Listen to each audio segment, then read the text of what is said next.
Hello, everyone, and welcome to Wider Angle. It's been 2 weeks since the devastating earthquake that hit southeastern Turkey and northern Syria. At the moment, the death toll has passed 44,000.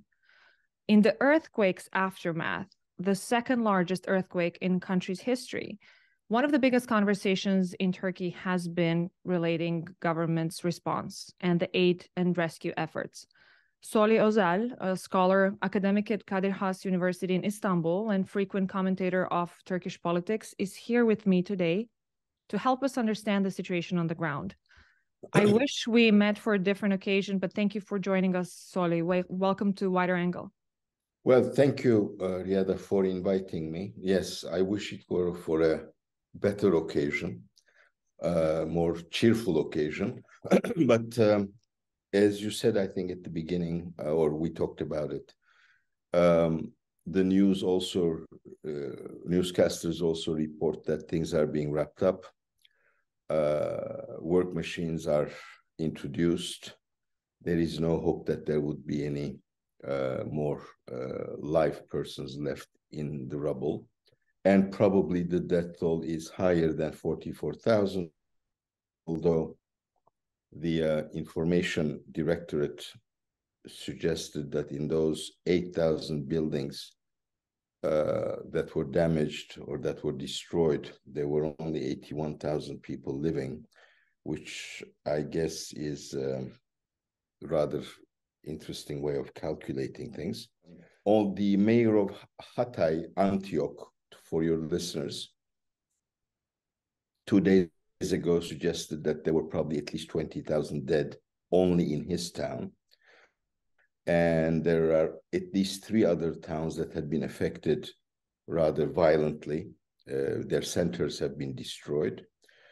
So I expect, unfortunately, that the death toll will be higher than 44,000 that has now been declared, and that will make and that toll will make this really vast earthquake that covered about 10 cities, 13.5 million people, an area the size of Portugal. That earthquake will probably be the most devastating earthquake in our history, therefore overtaking the devastating earthquake of Erzincan in 1939, which you alluded to. Rescue efforts, like you said, are ending in all but 2 areas at the moment, and there are reportedly now many public health related problems that have not been resolved, whether related to shelter, nutrition, heating, hygiene, burial of the victims, or preventive health services. So besides the obvious, understandable sadness, there is a lot of accumulated anger in the society right now from different directions for various reasons. Can you help our audiences better understand this anger, please? Yeah. In 1999, Turkey's industrial heartland, which is near or around the Sea of Marmara, and around in the vicinity of the city of Istanbul, which is our business, commercial, and industrial center, was hit with an earthquake of 7.4 Richter scale magnitude. We still do not know exactly how many people died, but I think the minimum number of people who died was 18,000. The devastation was at that time phenomenal. And it was also discovered that contractors built those houses with beach sand, used shells from the sea, that the minimum standards of building safe houses was not really observed. And a couple of contractors were made, if you will, the not the guinea pigs, but the scapegoats. The scapegoats, and then one of them stayed in jail for about 5 years and then got out, and I think he's back into being a contractor. But none of those people who have collaborated with the contractor, because you have to sign into their project, you have to inspect their project, the municipality is in on it and all that. So basically, a very deep level of corruption has been exposed in that earthquake in Turkish contracting business. What transpired with this earthquake is that, and of course we had serious but not as serious earthquakes in between 1999 and 23. So in about 13 and a half years, we've learned nothing. We have not changed our habits. And many of the buildings that collapsed, and unlike what President Erdogan has said, most of them, an overwhelming majority of them, were built after 1999. He suggested that 98% of them were built before 1999. That's not true. That the same thing, the building code. Turkey has actually a very decent building code. That was not observed, which means a network of officials, inspectors, contractors have all collided in, basically continuing a practice that was corrupt. And they must have known that this was going to be dangerous, fatal in case of a major earthquake, which, by the way, this region was prone to in history, and everybody was expecting. To add insult to injury, serious, respectable geologists, and Turkey really has quite a number of them, have warned consistently and continuously that a quake was about to hit, because for over 600 years now, incredible amount of energy has been built into that fault line. And in fact, one of our geologists suggested that, also for clarifying, there was, the first earthquake was about 7.8 degree. Then 9 hours, 10 hours later, there was a second one at 7.6. One geologist argued that the first one, the 7.8, was actually two earthquakes. I mean, I obviously would not know this, but at any rate, this was truly a massive hit within 10 to 12 hours of the same region with a different epicenter. And so you can argue, and as the government does, that this was such a calamity, that was such a forceful thing that really there wasn't all that much that could be done, but evidence suggests that a lot could have been done. Most importantly, make sure that the building codes were observed and that precautions were taken. What we have discovered was, and this was somewhat similar, not exactly, but somewhat similar to the situation in 1999. The agencies responsible to deal with such things were just not ready. They did not have enough inventory. They did not have enough tents. They did not have enough blankets. They did not have enough anything. But most importantly, they did not have the organization in place. And if there is any silver lining into this, and I mean, I use my words very carefully because there cannot be such a silver lining to such a catastrophe.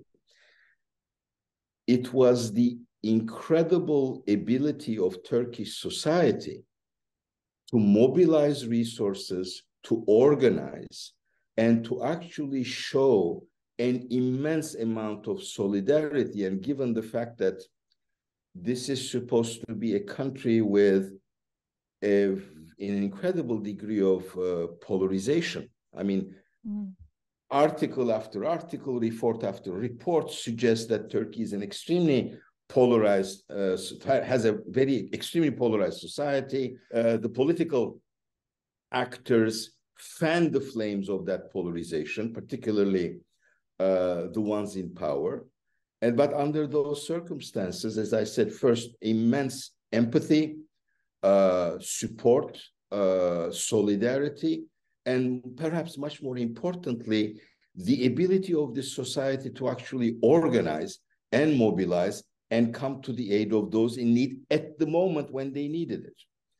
And so if the anger already stemmed from the fact that evidently we haven't learned anything from our past calamities, that the agencies were not ready, a third factor that added to this anger was the state agencies, the state apparatus, the government, which was conspicuous by its absence, also tried to block all those civil initiatives and not let them do as they pleased, although they were doing incredibly good work, because it wanted to have the monopoly of resource collection and resource allocation.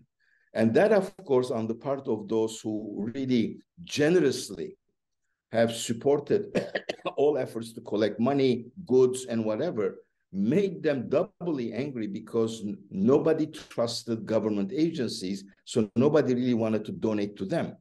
A singer who has founded an organization called in Turkish Ahbap, which means buddy, actually was the #1 address for anyone who wanted to support those. A hero of the 1999 earthquake, Akut, whose leader, whose founder was not liked by the government and was forced to resign his leadership position in the organization, subterraneously did enormous work with 900 volunteers in different parts of the region and coordinating much more effectively and efficiently than the state could. That's why you had, on the one hand, a lot of concern, a lot of sadness, shock, but also a lot of anger, because things should have been and could have been handled much better. Finally, in addition to anger, I have to confess, for those of us who live in Istanbul, which is in the waiting line for a major earthquake to hit it again, well, we were told that after 1999, there would be a major earthquake in or around Istanbul within 30 years. Well, already 23 or 24 of those have passed. So if we were so unprepared, despite warnings in those cities, what about Istanbul, where at least 500,000 buildings are basically very, very fragile? I might also add, one, again, for that particular point, a silver lining was that the two major municipalities that are governed by the main opposition party, the one in Istanbul, our business and economic center, and Ankara, our capital, have done a tremendous job, and showed that they could mobilize in an organized fashion tremendous resources and really go and help those who were suffering, who were in need of immediate attention and rescuing. So that's where we are. What we don't know, or I don't know yet, is, will this anger, obviously directed against the government, is this going to be paired by the anger of the people who actually suffered the deaths, lost loved ones, not just relatives and family, but also friends, whose probably main asset, which was their house, was destroyed. And given the fact that Turks have a lot of gold hidden in their, saved or hidden in their houses, and maybe some foreign currency, and I think $5 million or $2 million were found in the rubble. They lost all their life savings, and they wouldn't know where to go. So how would they respond? Because of those 10 provinces, at least 5 of them are diehard AKP, that is Justice and Development Party supporters. The epicenter, Kahramanmaraş, Malatya, Adıyaman, Gaziantep, much less, of course, so in Diyarbakır, Adana. Osmaniye, of course, is also a supporter. Those are really the main support centers in that region of the ruling AKP. How will they respond? We're getting some news that the line that the government is pursuing, that this was all fate's doing, that it was the plan of fate, might actually be appealing to them because of the way they relate to life and to the world. What I understand from friends who are in the field, for the moment at least, maybe it's just under the shock, the most important thing for them was to be able to bury their loved ones with the proper Islamic rituals. Right. And doing so gives them obviously comfort.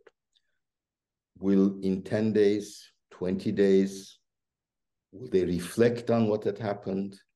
Will they see it as a providential intervention, or will they see it as what it is, or was what we think it is?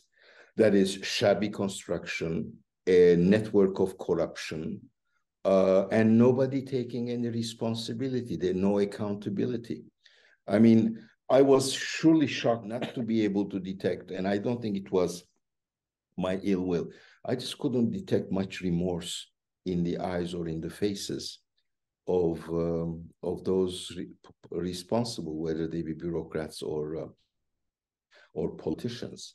And that really was not the case in 1999. And there was a lot of disinformation on both sides. And I think a backlash to the severe criticism that the government has been subjected to is also going to come our way in the next few weeks. I'm interested to hear your thoughts from the perspective of Turkish political culture that you know so well. And of course, the country's political system and the way that it functions is a whole different story in itself. But from that perspective of political culture, I'm curious to hear your thoughts about the ability or inability to examine a situation critically after an event of this magnitude, but not necessarily happens, for the sake of public interest and not a particular political party. And you have mentioned we haven't learned any lessons in that way, mentioning the earthquake from 99. But let's even in terms of the political language or the style of language in political communication as well, what have you been observing? And one of the reasons why I'm asking this is because of the reports about a lot of backlashes to scholars and experts like Professor Naci Görür as well, who for 2 years insisted on warning the authorities that this was coming, almost to the T, the magnitude and all that. Yeah. Well, there may be more than just political culture here. If we're going to be putting it in the box of political culture, no, we don't. Nobody's ever responsible for anything they've done. Nobody is liable or accountable for anything. And when they first came to power, in addition to our general culture, Mr. Erdogan once said, when again there was an issue whereby somebody had to be held accountable, and he said, we will not allow anyone to actually poke a hole in our castle, in our wall, meaning we will not sacrifice anyone on the basis of what they may or may not have done and on the basis of accountability. For that reason, for now, I don't know, over nearly 20 years, you still haven't gotten to the bottom of a train crash where obviously the railroad authorities were responsible. Okay, nobody has been truly sentenced to anything. Anyway, so that's one thing. But secondly, there is, I think, a psychological issue as well. This is not blaming the victims, but when shops underneath high buildings cut the supporting columns of the building to open up space either for their supermarket or their auto gallery or whatever, obviously nobody really raised their voice. If they did, they were not insistent. Some people may have known that the buildings were not really properly built, but there was a lot of rent to be had. So first of all, for the victims as well, there is this difficult task of acknowledging where they may have gone wrong, and I think you would block it. And second, for the people in the region in particular, their relation to our president, their relation to his political movement, is one that cannot be reduced to rational political or economic calculation. There is a strong emotional bond there, the absence of which will be very devastating. Again, I don't wish to engage in pop psychology, but time and again, there were instances of that there as well. When having to choose between loyalty, devotion, blind devotion to the leader, and really reflecting on what had happened, the first option was to prove to be much more popular. As to the reactions against the geologists and all the scientific commentators, we do have a bifurcated society. We have a good chunk of our population which understands the world or interprets the world with a filtering mechanism that is unscientific.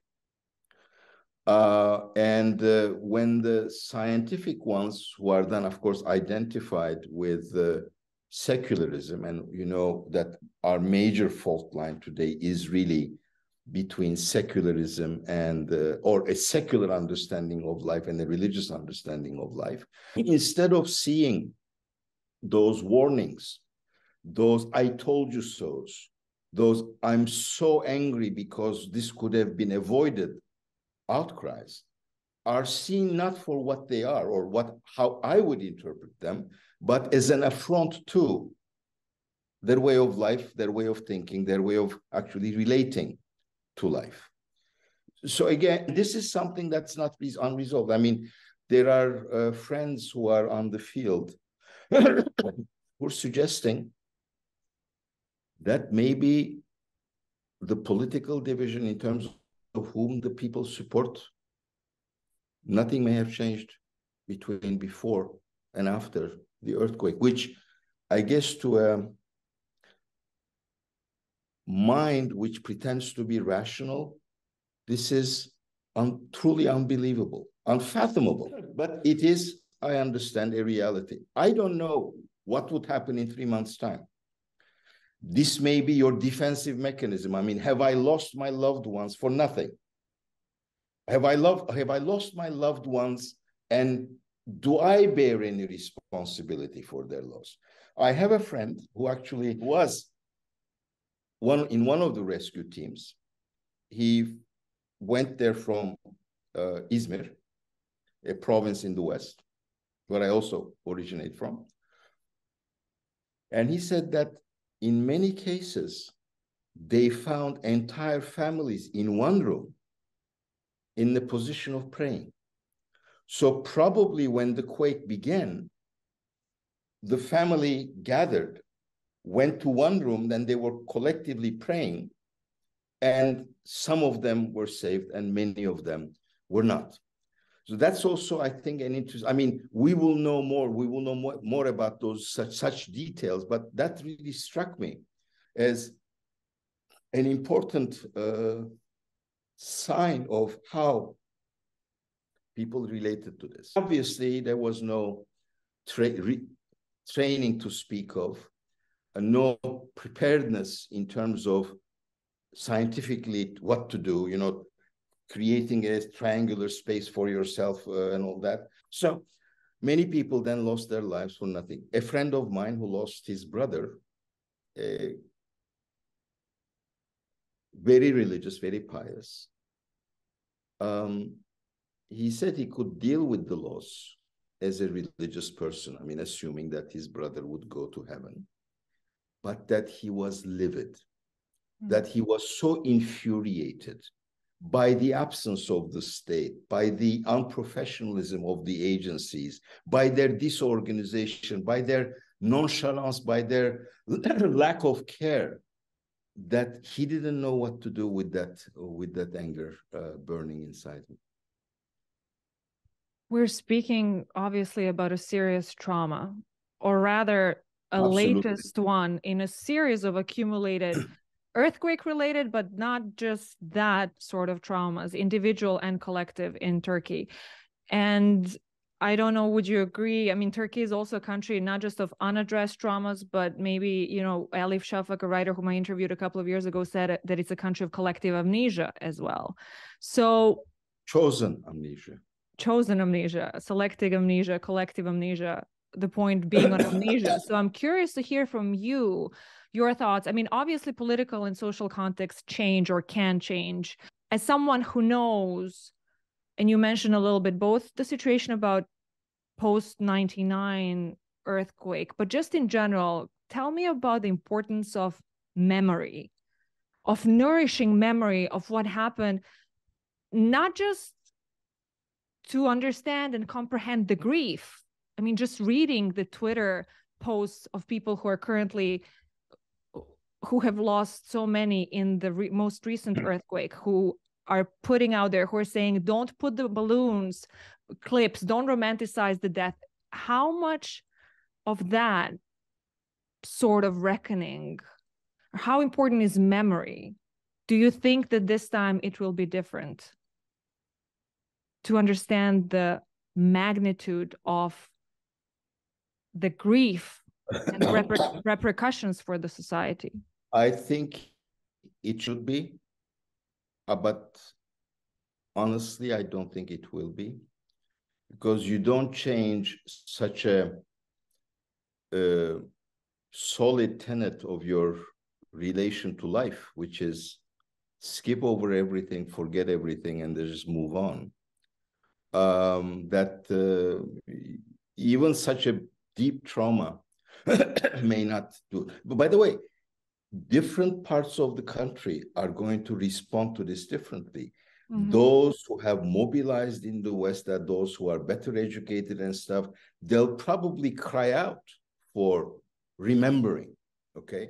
Because forgetting absolves everyone. Nobody pays a price. Everybody forgets. Nobody is held accountable. But what the people of the region are going to do may be a very different thing. And as I said, it may be too early. I haven't been there. Mm-hmm. I know of reports that I've read, and as I said, friends of mine had been there as rescuers. But this issue of, for the moment, concentrating on the ability to just bury their loved ones with proper rituals says something about, okay, let's clean this up and let's just move on. It's too bad we lost loved ones. Whether this will change if more information comes their way about the neglect, the irresponsibility, the lack of preparedness on the part of the state and its agencies, the lack of empathy on the part of authorities and stuff, whether that will change minds, I really don't know. We'll see when the time comes. Recall, it's like, you know how in the Islamic tradition, also in the Jewish tradition, you try to bury your dead immediately. Mm-hmm. As soon as they're dead, you don't want to, you don't wait for days, as in Christian countries, or these sorts of Christian countries. When, we had this coup attempt on the 15th of July, 2016, only 5 or 6 days earlier, we had a major terrorist attack at the Atatürk airport, which was our airport at the time. I went to the airport 2 days after that happened. They cleaned it up. There was no evidence left. The people, the people who were working in the airport were still shaking, but they were not allowed to take a breath and actually feel, reflect on what had hit them, and feel the pain. Life intervenes. Life, I mean, it's like in theater, you know, like the show must go on. And this was, by the way, a similar thing, although you may say in that the main targets were non-Muslims, but a lot of Muslim Turks have died as well. The twin pair terrorist attacks of November 2003, okay, against two synagogues first, and 5 days later against the British consulate and the HSBC Bank. The shopkeepers just replaced the broken windows, and life went on. So this is a reflection of how we relate to death, and we just want to move on. And that doesn't, in my judgment, that type of approach to life, or that type of relation or engagement with life, does not lend itself to remembering or to encouraging remembrance. There's certainly try to overcome your traumas by forgetting them, but of course the problem with traumas is you may think you forgot them, but they're somewhere in the back of your mind. I mean, again, another friend of mine who was also in a rescue attempt, and I saw him. He looked very normal. He said, okay, yeah, I'm fine, you know, obviously a bit tired and whatever. But then in his dreams, he was inside the rubble. He was walking in between destroyed buildings and stuff. So at the conscious level, you may think that it's fine, but your subconscious has already registered all those things. Whether or not, again, this will be a general reaction, I think remains to be seen. At this point, I really cannot say much about it. And as someone who also understands Turkish foreign policy well, I'm really interested in hearing your thoughts about the reception of the international aid that came. And according to Ministry of Foreign Affairs, a total of 101 countries offered some assistance, while teams from nearly 80 countries worked in the field with 7,000 foreign personnel. And I'm asking this particularly vis-a-vis anti-Western sentiments in the politics, in segments of the society as well.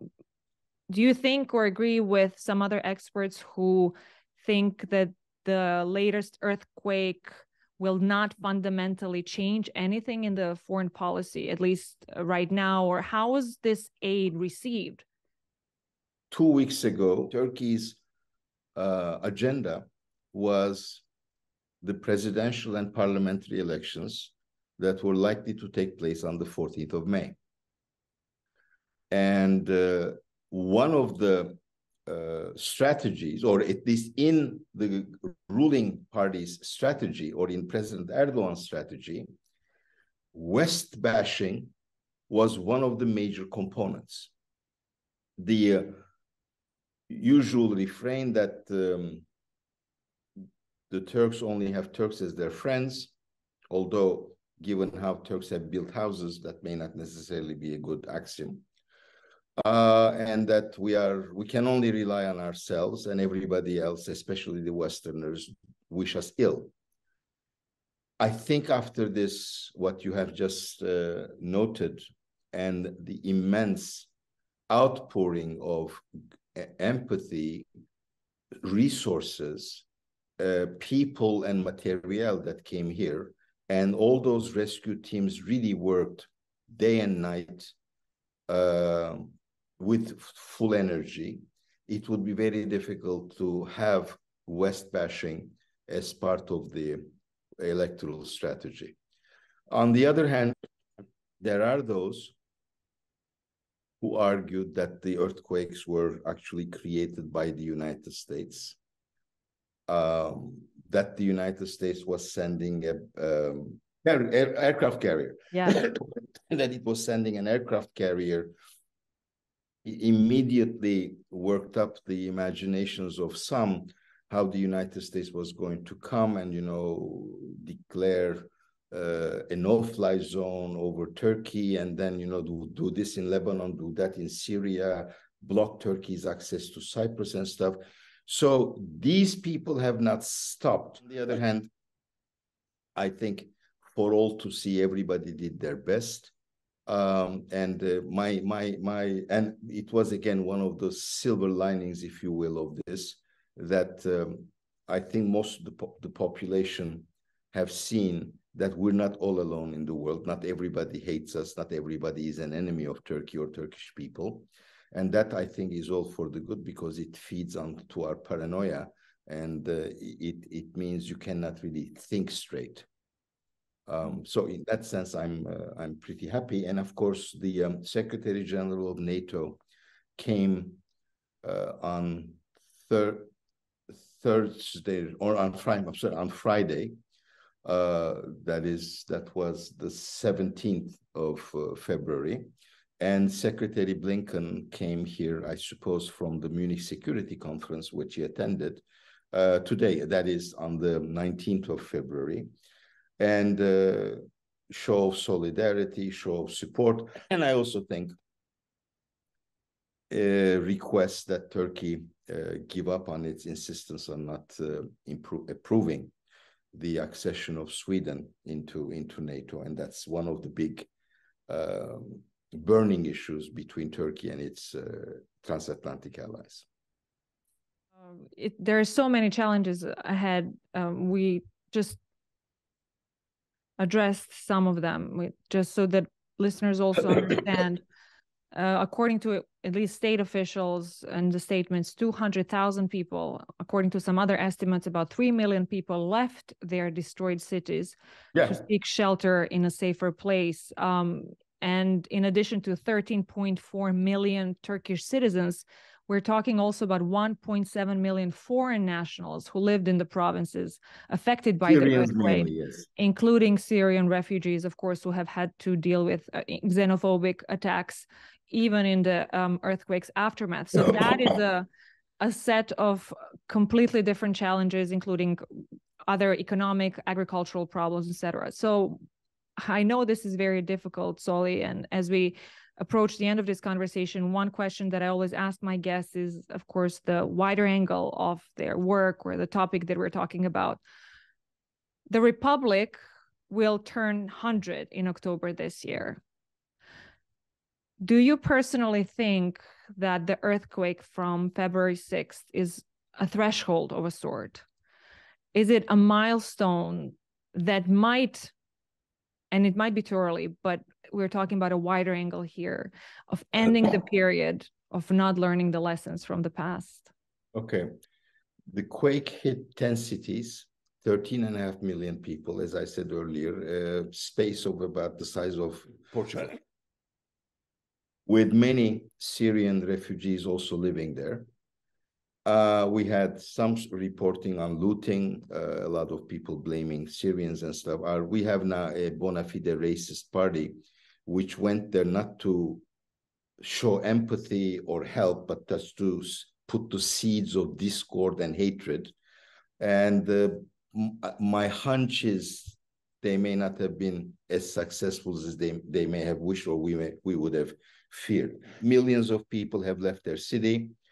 Those cities will have to be reconstructed, and most of the authorities, or not authorities, but experts suggest that to try to build those cities immediately, and especially where they were destroyed, would be totally wrong. We'll see how the government will go about it. The destruction is estimated to be, the physical destruction is estimated to be, depending on two different sources, between $60 and $84 billion. And to take care of all those who have been left homeless and then keep them alive and fed and all that for the next 2 years might mean another $15 to $20 billion, amounts that Turkey actually in its current stage does not have. And because the earthquake has also shown that we don't particularly follow the rules that we have put on our books, the World Bank, for instance, will donate the money not to the central government, but to municipalities, only if the municipalities present to them credible projects. And I suppose there will be observers and inspectors from the World Bank as well to see that the money that dispatched is properly spent. Now, yes, the Republic is going to turn 100, and that in the year when it is going to turn 100, that such a calamity could occur, such a big trauma may have hit the largest parts of the population, can be an omen for either continuing the way we are, if what we said at the beginning, no accountability and stuff, or, as I suggested to you, given how the society was able to mobilize and organize, help effectively, and in fact constitute itself as a nation with people who have perhaps nothing in common, certainly politically, with the people of the region, doing everything they could to help those, may mean that we may finally have overcome those societal divisions, and we are constituting ourselves as a nation and redefining ourselves as a nation, but not necessarily the way our state defines us as a nation. This may be too optimistic a reading, but I think the hope for such a development was embedded in what we have witnessed in the past 2 weeks. So I'm hoping that the 100th anniversary of the Republic will also give us a chance to turn the page, finish what I personally consider to be, especially for its last 10 to 12 years, a rather hallucinatory period of political rule, and basically bring the Turkish Republic, its political system, its understanding of security, its ideological approach, basically to the level or concerns of the 21st century, which is, of course, itself a mixed bag. Finally, you've asked me how people would respond who were hit. Middle-aged people, older people may have responded, or maybe will respond in the way that I suggested, that is, okay, that was fate, let's move on. I'm not sure that the youth will necessarily respond that way. There is already a serious generational gap, particularly in conservative parts of the country, a reaction to this basically out of touch conservatism and the societal imposition of values and norms and what mores.